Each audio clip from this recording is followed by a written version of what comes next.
ایک بزرگ کی بات لکھی جو تابعی ہیں، وہ فرماتے ہیں کہ ان بزرگوں کا طریقہ یہ تھا کہ وہ لوگوں سے چھپ کے نا پہاڑ کے پیچھے عبادت کرتے تھے، اور پوزیشن ان کی یہ تھی کہ کسی سے ملتے نہیں تھے، بالخصوص فجر کی نماز سے لے کر عصر کی نماز تک بکریاں رکھی ہوئی تھیں، ان کو چراتے رہتے تھے فرات کے کنارے اور نفل پڑھتے رہتے تھے۔ اس وقت کو ملنے بھی نہیں آتا تھا۔ ایک شخص بڑی دور سے ان کی شہرت سن کے آیا، میں نے تو ملنا ہے۔ لوگوں نے کہا وہ اس وقت نہیں ملتے، ناراض ہوتے ہیں۔ اس نے کہا اللہ کا بندہ ہے نا، ناراض ہو بھی جائے گا تو لمبا ناراض رہے گا نہیں، اللہ والے جلدی راضی ہو جاتے ہیں۔ پہنچ گئے۔ اب وہ بابا جی نماز پڑھ رہے تھے تو کہتے میں نے عجیب منظر دیکھا کہ بابا جی فرات کے کنارے نماز پڑھ رہے ہیں اور ایک بھیڑیا ان کی بکریوں کی حفاظت کر رہا ہے۔ کہتے میں حیران رہ گیا کہ بھیڑیا تو بکریاں کھایا کرتا ہے اور یہاں چرا رہا ہے۔ کہتے میں جب گیا تو بابا جی نوافل میں مشغول تھے، مجھے دیکھ کے کہنے لگے اس وقت کیوں آئے؟ میں نے کہا حضور اگر آئے گیا ہوں تو پھر مہربانی کرے قبول فرما لیں۔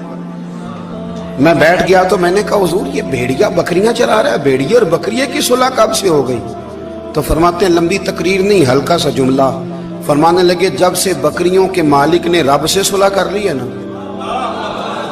تب سے بھیڑیوں نے بھی بکریوں سے صلح کر لی ہے۔ بکریوں کے مالک نے رب سے صلح کر لی، گناہ چھوڑ دیے، اس کی فرما برداری میں آ گئے۔ اب پھر اسے بکریاں چلانے کی ضرورت نہیں رہی، بکریاں نہ اب بھیڑیا چراتا ہے۔ کہتے ہیں میرے اوپر کپ کپی طاری ہو گئی بزرگوں کی بات سن کے، اور مجھے پیاس لگی اور خواہش آئی کہ پتہ نہیں اب بابا جی کچھ کھلائیں پلائیں گے بھی کہ نہیں، بابا جی کچھ کھلائیں گے بھی کہ نہیں۔ کہتے میرے دل میں خیال تھا تو بزرگوں نے نا ایک لکڑی کا پیالہ، ان کے پاس وہ غار میں بیٹھے تھے تو ایک چھوٹا سا پتھر تھا، اس کی ڈھلان بنی ہوئی، بابا جی نے اس کے نیچے لکڑی کا پیالہ رکھا، وہ رکھا ہی تھا تو وہ دودھ سے بھر گیا۔ کہتے انہوں نے مجھے دیا تو ٹھنڈا اور میٹھا دودھ، میری طبیعت خوش ہو گئی۔ بابا جی نے نا دوبارہ وہی پیالہ اسی جگہ رکھا تو شہد سے بھر گیا۔ 1000 سال پہلے داتا صاحب لکھ رہے ہیں، کہتے مجھے دیا۔ میں نے فوراً کہا، میں نے کہا حضور یہ دودھ تو گائیں بھینس دیتی ہے، پہاڑوں سے تو نہیں نکلا کرتا، اور شہد تو شہد کی مکھیاں دیتی ہیں، پتھروں سے تو نہیں نکلتا، یہ آپ کہاں سے نکال رہے ہیں؟ تو کہتے ہیں وہ قرآن مجید پڑھنے لگے۔ وَإِذِ اسْتَسْقَى مُوسَىٰ لِقَوْمِهِ، جب موسیٰ کی قوم نے ان سے پانی مانگا، فرمانے لگے موسیٰ کی نافرمان قوم پانی مانگے، حضرت موسیٰ پتھر پہ ڈنڈا مارے تو اللہ وہاں سے 12 چشمے جاری کر دے۔ جو رب حضرت موسیٰ کی نافرمان قوم کے لیے پتھر اور پہاڑوں سے چشمے نکال دیتا ہے نا، وہ محمد عربی کے غلاموں کے لیے پتھر اور پہاڑوں سے دودھ اور شہد بھی نکال دیا کرتا ہے۔ وہ بزرگ کہنے لگے بس بات یہ ہے کہ آج بھی ہو اگر ابراہیم کا ایمان پیدا تو آگ کر سکتی ہے انداز گلستاں پیدا۔ کہنے لگا حضور پھر میرے لیے بھی دعا کریں۔ آپ فرمانے لگے پھر دعا نہ کرا تو مدینے والے کی غلامی شروع کر، تو نبی کریم کی غلامی شروع کر، تو رسول پاک کی غلامی شروع کر۔ ایک بات علم، پھر فرمایا اللہ رسول سے محبت، پھر فرمایا حضور کی غلامی۔ اس سے سارے مکاشفات کھلیں گے، اس سے سارے مشاہدات کھلیں گے، اسی سے کرامتیں ملیں گی، اسی سے مقبولیت ہوگی، اسی سے اللہ نبی کی بارگاہ میں درجہ ملے گا۔ پھر داتا صاحب آگے بڑھتے اور داتا صاحب فرماتے صوفیاء کی ایک جماعت ہے جو کہتی ہے ہم نے تو کبھی اپنی زبان پر دکھ بیان ہی نہیں کیے، ہر شے اپنے رب رسول کے حوالے کر دی، ہر شے اللہ رسول کے۔ اور داتا صاحب کہتے ہیں کچھ ایسے بھی ہیں جو دعا بھی نہیں مانگتے، لوگوں کے لیے مانگتے ہیں، اپنے لیے نہیں مانگتے۔ آپ دعا کیوں نہیں مانگتے؟ تو کہتے ہیں اللہ کو تو پتہ ہی ہے ہمیں کیا چاہیے، اسے تو پتہ ہی ہے۔ ایک بزرگ کی بات لکھی ہے داتا صاحب نے، میری جماعت میں نا مزاج ہے کرامتوں کا، مجھے وہ ساری باتیں بھی آتی ہیں کہ ایک بندہ کراچی سے آیا، داتا صاحب حاضری دی تو اس کی لاٹری نکل آئی، یہ بھی مجھے آتی ہے، لکھی پڑھی ہے میں نے، کتابوں میں ہے یہ بھی۔ ایک بندہ، یہ ساری باتیں نا آتی ہیں کرامتوں میں، بڑی ساری چیزیں لوگ بیان کرتے ہیں کہ میں وہاں آیا اور میں نے حاضری دی تو موج لگ گئی، یہ ساری باتیں آتی ہیں۔ ہمارے پرانے بزرگ اور بھی قصے سنایا کرتے تھے، ساری ہمیں چیزوں کا پتہ، پر جو عنوان ہے نا وہ حضرت شیخ ابو نور کہتے ہیں کہ ایک بندہ داتا صاحب کے مزار پہ گھوم رہا تھا، داتا 10 روپے دے، 10 روپے دے، 10 روپے دے، تو ایک بندہ بڑی دیر سے اسے دیکھ رہا تھا، وہ کہنے لگا داتا نے تجھے کیا دینا ہے، ادھر آ میں دوں۔ اس نے 10 دیے،